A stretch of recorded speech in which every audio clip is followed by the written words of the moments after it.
ಎಲ್ಲರಿಗೂ ನಮಸ್ಕಾರ. Welcome to my channel power of truth. ಇವತ್ತು ಒಂದು ವಿಶೇಷವಾದ ಸಂಚಿಕೆಯೊಂದಿಗೆ ನಿಮ್ಮ ಮುಂದೆ ಬಂದಿದ್ದೇನೆ. ಮೊದಲಿಗೆ ನಾವು ತೆಂಗಿನಕಾಯಿಯಿಂದ ಯಾವ ತಂತ್ರವನ್ನು ಮಾಡ್ಕೊಳ್ಳೋದ್ರಿಂದ ಅಥವಾ ಯಾವ ರೀತಿ ಇದನ್ನು ಬಳಸ್ಕೊಳ್ಳೋದ್ರಿಂದ ನಮ್ಮ ಮನೆಯಲ್ಲಿರುವಂತಹ ಒಂದು ನೆಗೆಟಿವ್ ಎನರ್ಜಿನ ದೂರ ತಳ್ಬೋದು ಅನ್ನೋದಾದರೆ, ಮೊದಲಿಗೆ ಈ ಒಂದು ತೆಂಗಿನಕಾಯಿನ ನಾವು ನೀರನ್ನು ಚೆಕ್ ಮಾಡೋದಕ್ಕೆ, ಭೂಮಿಯಲ್ಲಿ ಎಲ್ಲಿ ನೀರಿದೆ ಅನ್ನೋದನ್ನು ಚೆಕ್ ಮಾಡೋದಕ್ಕೆ ಬಳಸ್ತೀವಿ. ಇದು ಎಲ್ಲರಿಗೂ ಗೊತ್ತಿದೆ ಅಂದ್ಕೊಂಡಿದ್ದೀನಿ.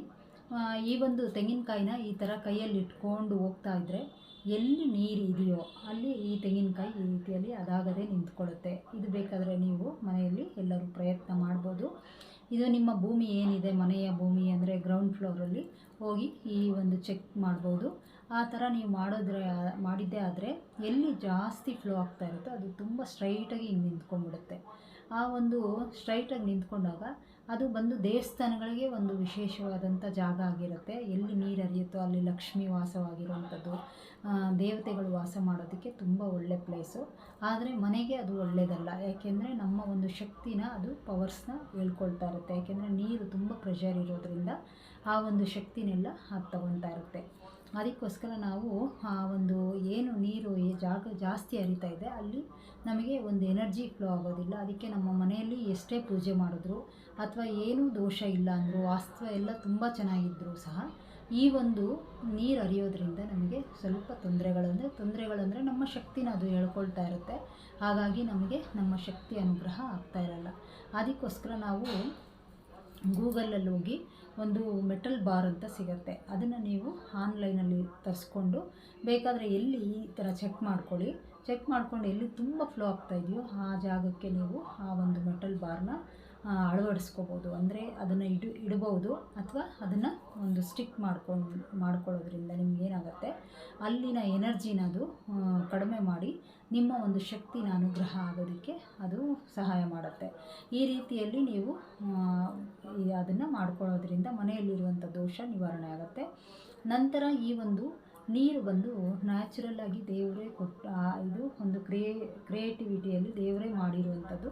ಅದಕ್ಕೋಸ್ಕರ ಈ ಒಂದು ನೀರು ಎಷ್ಟು ಪಾಸಿಟಿವ್ ವೈಬ್ಸ್ ಇರುತ್ತೆ ಅಂದರೆ, ನೀವು ಯಾವ ಭಾವನೆಯನ್ನು ಕೊಡ್ತೀರೋ ಆ ಎನರ್ಜಿ ಇದರೊಳಗೆ ಬರುತ್ತೆ. ಅದಕ್ಕೆ ನೀವು ತುಂಬ ವಿಶೇಷವಾದಂಥ ಒಂದು ದೇವಸ್ಥಾನಗಳಿಗೆ ಹೋಗಿ ಆ ದೇವಸ್ಥಾನದಲ್ಲಿ ಈ ಒಂದು ತೆಂಗಿನಕಾಯಿನ ಇರಿಸ್ಬಿಟ್ಟು ಒಂದು ಪ್ರೇಯರ್ ಮಾಡಿ ನಮ್ಮ ಮನೆಗೆ ಒಂದು ಎನರ್ಜಿ ಬರಲಿ ಅಂಥೇಳಿ ಕೇಳಿಕೊಂಡು ಎತ್ಕೊಂಡು ಬಂದಿದ್ದೆ. ಆದರೆ ಪುರೋಹಿತರುಗಳಿಗೆ ಹೇಳಿದ್ರೆ ಅವ್ರು ಇಟ್ಟುಕೊಡ್ತಾರೆ. ಅದನ್ನು ತಗೊಂಡ್ಬಂದು ನಿಮ್ಮ ಮನೆಯಲ್ಲಿ, ದೇವ್ರ ಮನೆಯಲ್ಲಿ ಸಹ ಈ ಒಂದು ತೆಂಗಿನಕಾಯಿನ ಇಡ್ಬೋದು. ಈ ರೀತಿಯಲ್ಲಿ ಇದು ಯಾಕೆ ಈ ರೀತಿಯೇ ಇಟ್ಕೋಬೇಕು ಅಂತಂದರೆ, ಇಲ್ಲಿ ಪಿರಮಿಡ್ ಆಕಾರದಲ್ಲಿರೋದ್ರಿಂದ ಇಲ್ಲಿಂದ ಶಕ್ತಿ ಸಹ ಅನುಗ್ರಹ ನಿಮ್ಗೆ ಆಗ್ತಾ ಇರುತ್ತೆ. ಇಲ್ಲಿಂದ ನಿಮಗೇನಾಗುತ್ತೆ, ಪಾಸಿಟಿವ್ ವೈಬ್ಸು ಮನೆಗೆ ಬರುತ್ತೆ.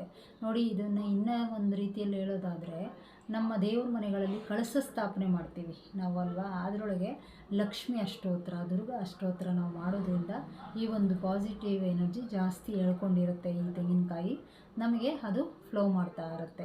ಅದು ಒಂದು ವಾರದಲ್ಲಿ ನಾವು ಒಂದು ಸಾರಿ ಇಟ್ಟು ಶುಕ್ರವಾರ ಪೂಜೆ ಮಾಡಿ ನಾವು ಮನೆಯಲ್ಲೆಲ್ಲ ತುಂಬ ಪಾಸಿಟಿವ್ ಎನರ್ಜಿ ವೈಬ್ರೇಷನ್ ಆಗ್ತಾ ಇರುತ್ತೆ. ಇದಕ್ಕೆ ನಮ್ಮ ಋಷಿಗಳು ಇದನ್ನು ತಂತ್ರ ಉಪಯೋಗಿಸೋದಕ್ಕೆ ತೆಂಗಿನಕಾಯಿನ ಈ ರೀತಿಯಲ್ಲಿ ಬಳಸ್ಕೊಳ್ಳೋದಕ್ಕೆ ಹೇಳಿರುವಂಥದ್ದು.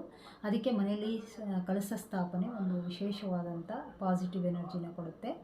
ಇದನ್ನು ಮತ್ತು ಇದ್ರ ಮೇಲೆ ಒಂದು ತಂತ್ರವನ್ನು ಮಾಡ್ಕೋಬೋದು. ನೀವು ಆ ರೀತಿಯಲ್ಲಿ ದೇವಸ್ಥಾನದಲ್ಲಿ ಇರಿಸಿ ಎತ್ಕೊಂಬರ್ತೀರಲ್ಲ, ಎತ್ಕೊಂಡು ಬಂದಮೇಲೆ ಈ ಒಂದು ತೆಂಗಿನಕಾಯಿ ಮೇಲೆ ಗ್ರೀನ್ ಪೆನ್ನಲ್ಲಿ 1176 ಅಂತ, ಅಂದರೆ ಇನ್ನೂ ಒಂದು ಸರಿ ಹೇಳ್ತೀನಿ ನೋಡಿ, 1176 ಅಂತ ಇದು ಕೂಡಿದ್ರೆ ನಿಮಗೆ 6 ನಂಬರ್ ಬರುತ್ತೆ.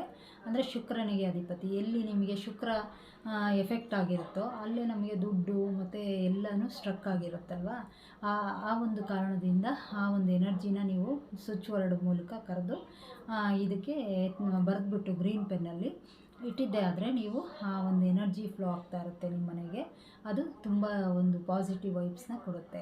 ಈ ರೀತಿಯಲ್ಲಿ ನೀವು ತಂತ್ರವನ್ನು ಮತ್ತು ಈ ಒಂದು ತೆಂಗಿನಕಾಯಿನ ನಾವು ಕಳಸಕ್ಕೂ ಸಹ ಸ್ಥಾಪನೆ ಮಾಡೋದಕ್ಕೆ ಯೂಸ್ ಮಾಡ್ತೀವಿ. ಅದರೊಳಗೆ ದೇವಿಯ ಮುಖವನ್ನು ಇಲ್ಲಿ ಮೂಡಿಸ್ತೀವಿ, ಅರಿಶಿನ ಮತ್ತು ಕುಂಕುಮ ಇಟ್ಟು ಆ ರೀತಿಯಲ್ಲಿ ಇಡೋದ್ರಿಂದ ಆ ಒಂದು ಶಕ್ತಿಗಳ ಅನುಗ್ರಹಗಳು ಜಾಸ್ತಿ ಆಗುತ್ತೆ. ಅದಕ್ಕೆ ಮನೆಯಲ್ಲಿ ಕಳಸ ಸ್ಥಾಪನೆಯಿಂದ ವಿಶೇಷವಾದಂಥ ಒಂದು ಶಕ್ತಿ ಅನುಗ್ರಹ ಆಗುತ್ತೆ. ನಂತರ ಇನ್ನೊಂದು ಹೇಳೋದಾದರೆ, ಇದಕ್ಕೆ 5 ಕವರ್ಸ್ ಇರುತ್ತೆ, ಅಂದರೆ 5 ಕವರು ಆಗಿರುತ್ತೆ. ಈ 5 ಕವರಿಂದ ಅದನ್ನು ಒಂದೊಂದೇ ತೆಗಿತಾ 5 ಲೇಯರ್ಸು ನಮಗೆ ಸಿಗುತ್ತೆ ತೆಂಗಿನಕಾಯಲ್ಲಿ. ಅದೇ ಥರ ನಮ್ಮ ಬಾಡಿಯಲ್ಲೂ 5 ಎಲಿಮೆಂಟ್ಸ್ ಇದೆ, 5 ಎಲಿಮೆಂಟ್ಸ್ ಇದೆ ಅಂತ ನಮಗೆ ಗೊತ್ತಿದೆ ಅಲ್ವಾ. ಅದಕ್ಕೆ ನಾವು ಇದನ್ನು ಎತ್ಕೊಂಡೋಗಿ ದೇವರಿಗೆ ಶರಣ ಅಂದರೆ ತೆಂಗಿನಕಾಯಿನ ಒಡೆಯೋದು ಯಾಕೆ ಅಂತಂದರೆ ನಮ್ಮಲ್ಲಿರುವಂಥ ಅಹಂಕಾರ ಹೋಗಲಿ. ನಮ್ಮ ಅಹಂಕಾರ ಹೋದಾಗ ದೇವರಿಗೆ ಶರಣ ಆದಾಗ ನಮ್ಮ ಎಲ್ಲ ಇಷ್ಟಾರ್ಥಗಳು ನೆರವೇರುತ್ತೆ ಅಂತೇಳಿ ಈ ಒಂದು ಇದನ್ನು ಪೂಜೆಗೆ ತೆಂಗಿನಕಾಯಿನ ಬಳಸುವಂಥದ್ದು. ಈ ರೀತಿಯಲ್ಲೆಲ್ಲ ನಾವು ಈ ಒಂದು ಚಿಕ್ಕ ತೆಂಗಿನಕಾಯಿಂದ ಈ ರೀತಿಯಲ್ಲೆಲ್ಲ ಮಾಡ್ಕೊಂಡಿದ್ದೆ ಆದರೆ ನಮ್ಮ ಮನೆಯಲ್ಲಿರುವಂತಹ ಎಷ್ಟೋ ಕೆಟ್ಟ ಎನರ್ಜಿಗಳು ದೂರ ಹೋಗಿ ಒಳ್ಳೆ ಎನರ್ಜಿ ಫ್ಲೋ ಆಗುತ್ತೆ. ಪ್ರತಿಯೊಬ್ಬರು ಇದನ್ನು ಫಾಲೋ ಮಾಡ್ಕೊಳ್ಳಿ. ಎಲ್ಲರಿಗೂ ಒಳ್ಳೆಯದಾಗಲಿ. ಧನ್ಯವಾದ.